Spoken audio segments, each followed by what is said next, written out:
Say hello then, Erica. You say hello? No, not yet. Hi, all apologies that we're 6 minutes late coming on, but Google Hangouts wouldn't recognize the camera for a few times. I had to do a restart of the computer, still wasn't having it, and then suddenly it does. So we'll be starting our latest bedtime story very shortly.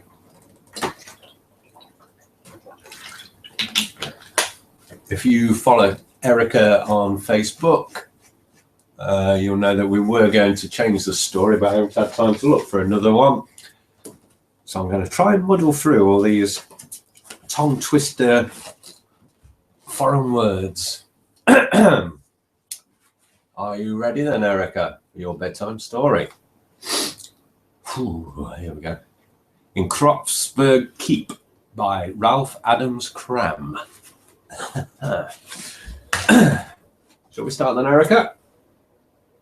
Okay.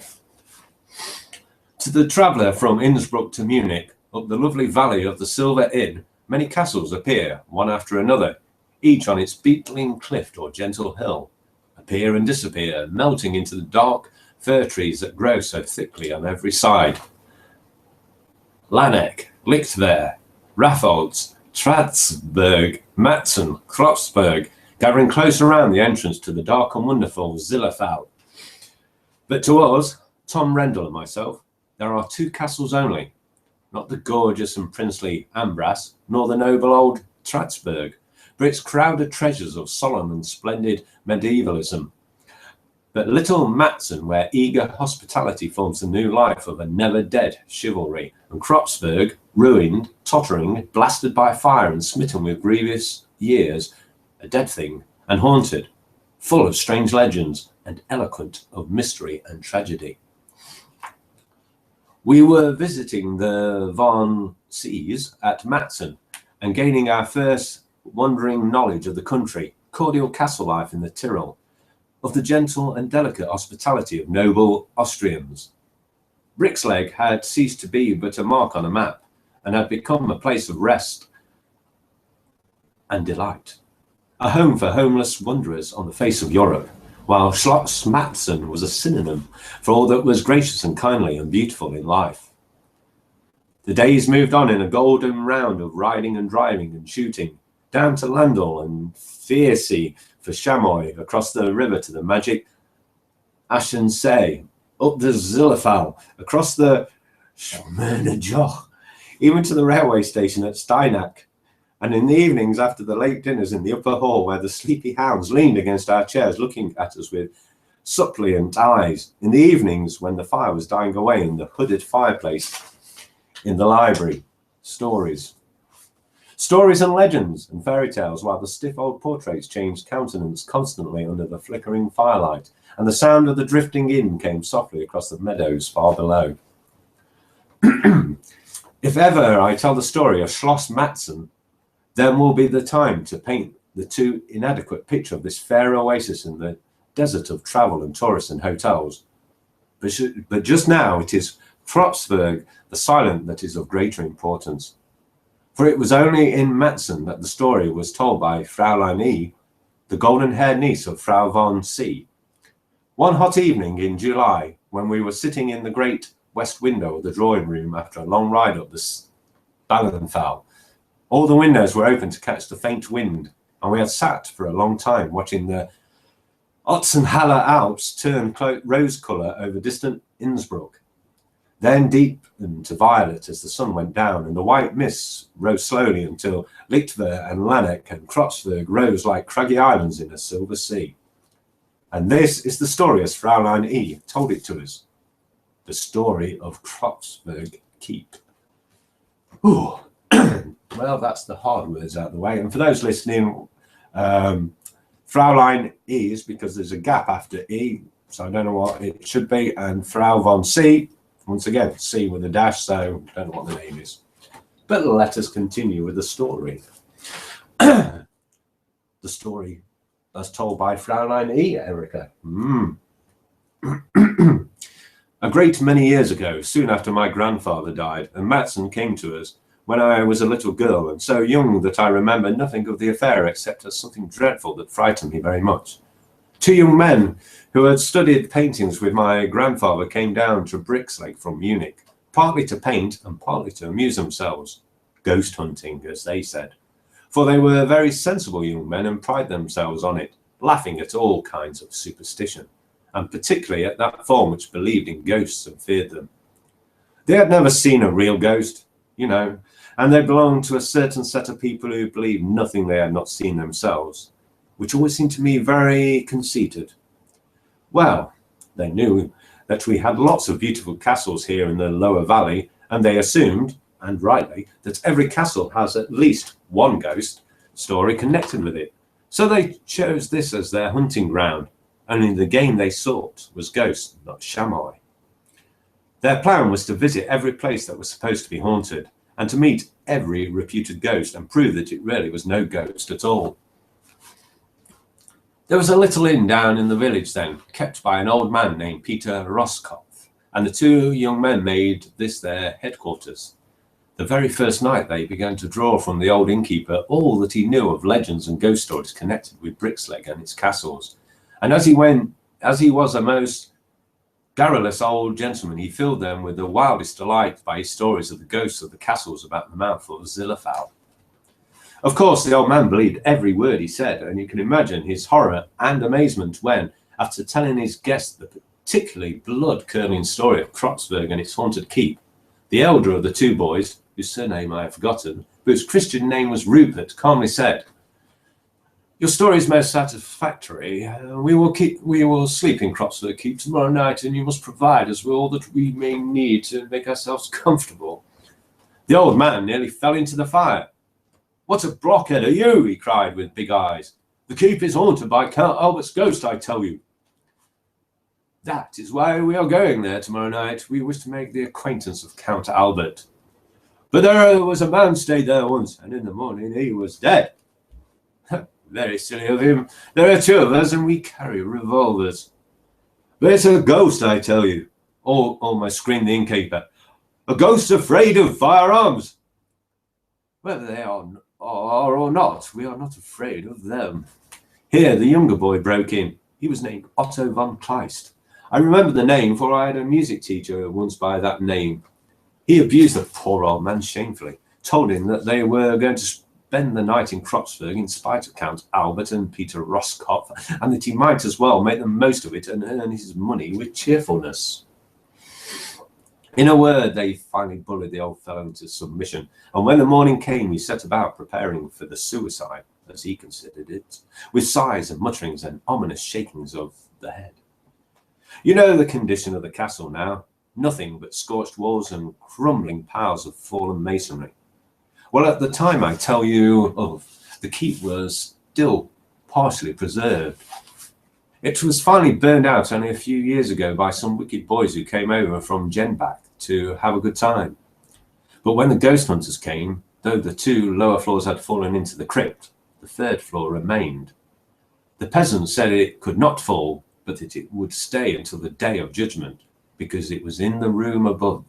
The wicked Count Albert sat watching the flames destroy the great castle and his imprisoned guests, where he finally hung himself in a suit of armour that had belonged to his medieval ancestor, the first Count Kropfsberg. No one dared touch him, and so he hung there for 12 years, and all the time venturesome boys and daring men used to creep up the turret steps and stare awfully through the chinks in the door at the ghostly mass of steel that held within itself the body of a murderer and suicide, slowly returning to the dust from which it was made.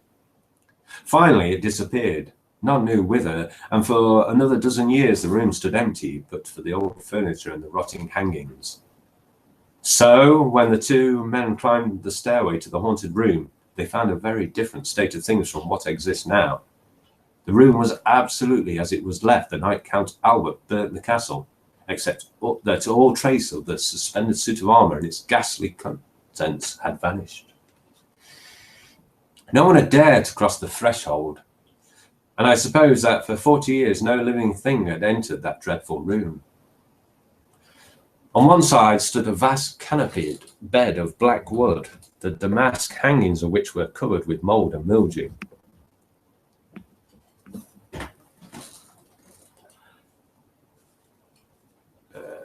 All the clothing of the bed was in perfect order, and on it lay a book, open and face downward.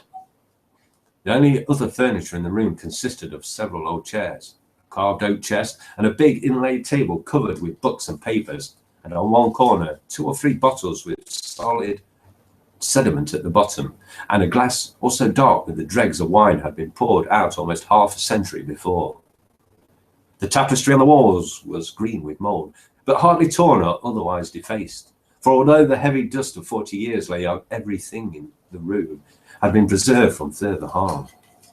No spider web was to be seen, no trace of nibbling mice, not even a dead moth or fly on the sills of the diamond-paned windows. Life seemed to have shunned the room utterly and finally.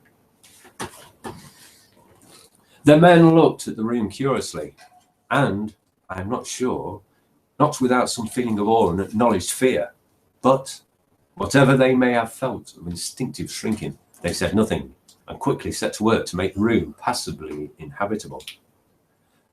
They decided to touch nothing that had not absolutely to be changed, and therefore they made for themselves a bed in one corner with a mattress and linen from the inn.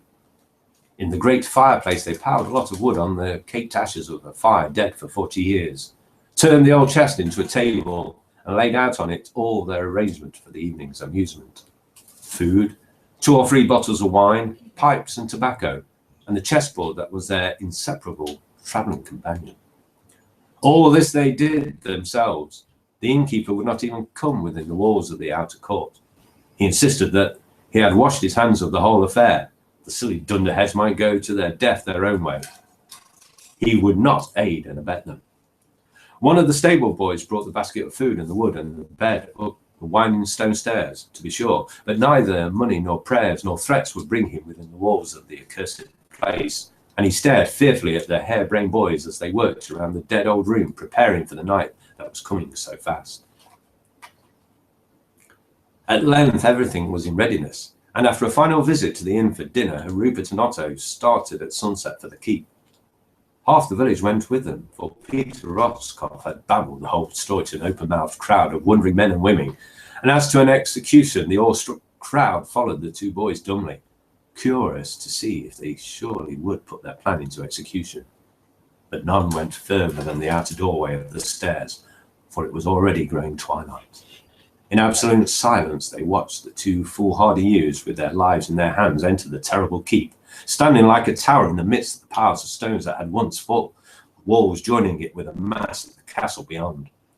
When a moment later a light showed itself in the high windows above, they sighed resignedly and went their ways, to wait stolidly until morning should come and prove the truth of their fears and warnings.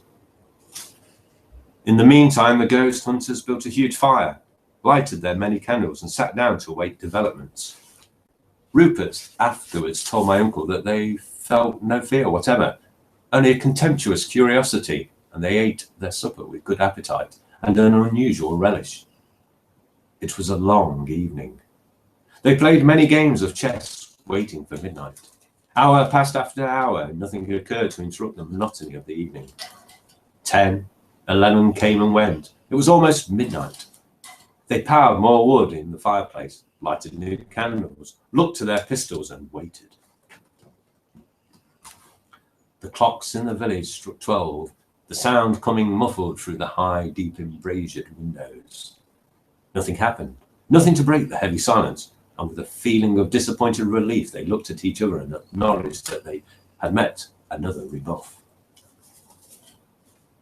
Finally, they decided that there was no use in sitting up and boring themselves any longer. They had much better rest. So Otto threw himself down on the mattress, falling almost immediately asleep. Rupert sat a little longer, smoking, and watching the stars creep along behind the shuttered glass and the bent leads of the lofty windows, watching the fire fall together and the strange shadows move mysteriously on the mouldering walls. The iron hook in the oak room that crossed the ceiling midway fascinated him, not with fear, but morbidly. So it was from that hook that for 12 years, 12 long years of changing summer and winter, the body of Count Albert, murderer and suicide, hung in its strange casing of medieval steel, moving a little at first and turning gently while the fire died out on the hearth, while the ruins of the castle grew cold, and horrified peasants sought for the bodies of the score of gay, reckless, wicked guests whom Count Albert had gathered in Kropfsberg for a last debauch, gathered to their terrible and untimely death. What a strange and fiendish idea it was. The young, handsome noble who had ruined himself and his family in the society of the splendid debauchees, gathering them all together, men and women who had known only love and pleasure, for a glorious and awful rite of luxury. And then, when they were all dancing in the great ballroom, locking the doors and burning the whole castle about them, the while he sat in the great keep listening to their screams of agonized fear, watching the fire sweep from wing to wing until the whole mighty mass was one enormous and unawful pyre, and then, clothing himself in his great-great-grandfather's armour, hanging himself in the midst of the ruins of what had been a proud and noble castle. So ended a great family, a great house. But that was 40 years ago. He was growing drowsy. The light flickered and flared in the fireplace. One by one the candles went out. The shadows grew thick in the room. Why did that great iron hook stand out so plainly? Why did that dark shadow dance and quiver so mockingly behind it? Why? But he ceased to wonder at anything. He was asleep. It seemed to him that he woke almost immediately. The fire still burned, though low and fitfully on the hearth. Otto was sleeping, breathing quietly and regularly. The shadows had gathered close around him, thick and murky.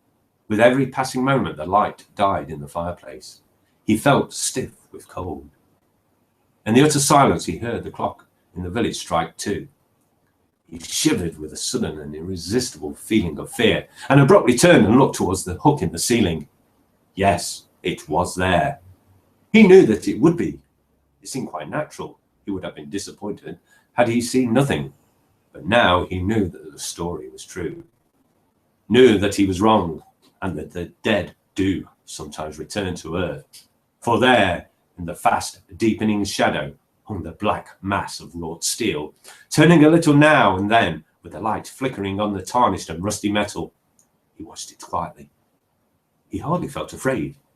It was rather a sentiment of sadness and fatality that filled him, of gloomy forebodings of something unknown, unimaginable. He sat and watched the thing disappear in the gathering dark, his hand on his pistol as it lay by him on the great chest. There was no sound but the regular breathing of the sleeping boy on the mattress. It had grown absolutely dark. A bat fluttered against the window glass of the window. He wondered if he was growing mad, for he had hesitated to acknowledge it to himself. He heard music, far, curious music, a strange and luxurious dance, very faint, very vague, but unmistakable. Like a flash of lightning came a jagged line of fire down the blank wall opposite him, a line that remained, that grew wider, that let a pale cold light into the room, showing him now all its details. The empty fireplace, where a thin smoke rose in a spiral from a bit of charred wood. The mass of the great bed, and in the very middle, black against the curious brightness, the armoured man, or ghost, or devil, standing, not suspended, beneath the rusty hook, and with a rending of the wall, the music grew more distant, though sounding still very, very far away. Count Albert raised his mailed hand and beckoned to him, then turned and stood in the riven wall. Without a word, Rupert rose and followed him, his pistol in hand. Count Albert passed through the mighty wall and disappeared in the unearthly light. Rupert followed mechanically. He felt the crushings of the mortar beneath his feet, the roughness of the jagged wall where he rested his hands so to steady himself. The keep rose absolutely, isolated among the ruins. Yet on passing through the wall, Rupert found himself in a long, uneven corridor, the floor of which was warped and sagging, while the walls were covered on one side with big, faded portraits of an inferior quality, like those in the corridor that connects the Pitti and the Uffizi in Florence. Before him moved the figure of Count Albert, a black silhouette in the ever-increasing light. And always the music grew stronger and stranger, a mad, evil, seductive dance that bewitched even while it disgusted. In a final blaze of vivid, intolerable light, in a burst of hellish music that might have come from Bedlam, Rupert stepped from the corridor into a vast and curious room where at first he saw nothing, distinguished nothing, but a mad, seething whirl of sweeping figures, white in a white room under white light, Count Albert standing before him, the only dark object to be seen. As his eyes grew accustomed to the fearful brightness, he knew that he was looking on a dance, such as the damned might see in hell, but such as no living man had ever seen before. Around the long, narrow hall, under the fearful light that came from nowhere, but was omnipresent, swept a rushing stream of unspeakable horrors, dancing insanely, laughing, gibbering hideously, the dead of 40 years, white, polished skeletons, bare of flesh and vesture, skeletons clothed in the dreadful rags of dried and rattling sinews, the tags of tattering grave clothes flaunting behind them. These were the dead of many years ago. Then the dead of more recent times, with yellow bones showing only here and there, the long and insecure hair of their hideous heads writhing in the beating air. Then green and grey horrors, bloated and shapeless, stained with earth or dripping with splattering water, and here and there white, beautiful things like chiselled ivory, the dead of yesterday, locked, it may be, in the mummy arms of rattling skeletons. Round and round the cursed room, a swaying, swirling maelstrom of death, while the air grew thick with miasma, the floor foul with shreds of shrouds and yellow parchment, clattering bones and whiffs of tangled hair. And in the very midst of this ring of death, a sight not for words nor for thought, a sight to blast forever the mind of the man who looked upon it, a leaping, writhing dance of Count Albert's victims, the score of beautiful women and reckless men who danced to their awful death while the castle burned around them, charred and shapeless now, a living carnal house of nameless horror. Count Albert, who had stood silent and gloomy, watching the dance of the damned, turned to Rupert and for the first time spoke. "We are ready for you now.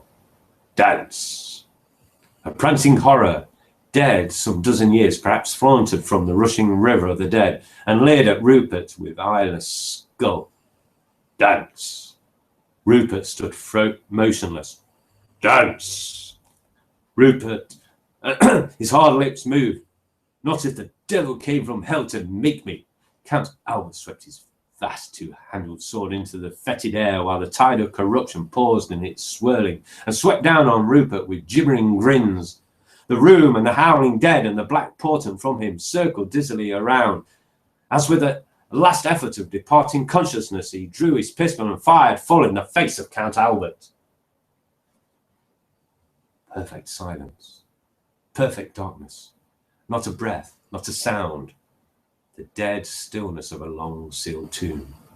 Rupert lay on his back, stunned, helpless, his pistol clenched in his frozen hand, a smell of powder in the black air. Where was he? Dead? In hell? He reached his hand out cautiously. It fell on dusty boards. Outside, far away, a clock struck 3. Had he dreamed? Of course. But how ghastly a dream! With chattering teeth he called softly. "Otto!" There was no reply. Anon when he called again and again. He staggered weakly to his feet, groping for matches and candles. A panic of abject terror came on him. The matches were gone. He turned towards the fireplace.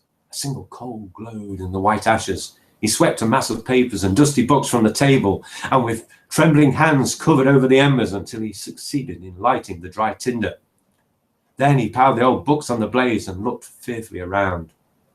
No, it was gone. Thank God for that. The hook was empty. But why did Otto sleep so soundly? Why did he not awake? He stepped unsteadily across the room in the flaring light of the burning books and knelt by the mattress. So they found him in the morning, when no one came to the inn from Kropfsberg Keep, and the quaking Peter Kropfsberg arranged a relief party, found him kneeling beside the mattress where Otto lay, shot in the throat and quite dead. And there we have it, Erica. That's the end of this week's bedtime story. Did you enjoy that one? Got nothing to say? Was a bit of a tongue twister at times, wasn't it? Come on, you know you're going to say something. Go on, Erica. Nevermore.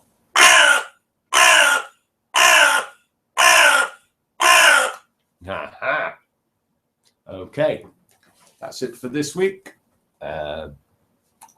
We'll see what we can come up with for next week, won't we? Good night.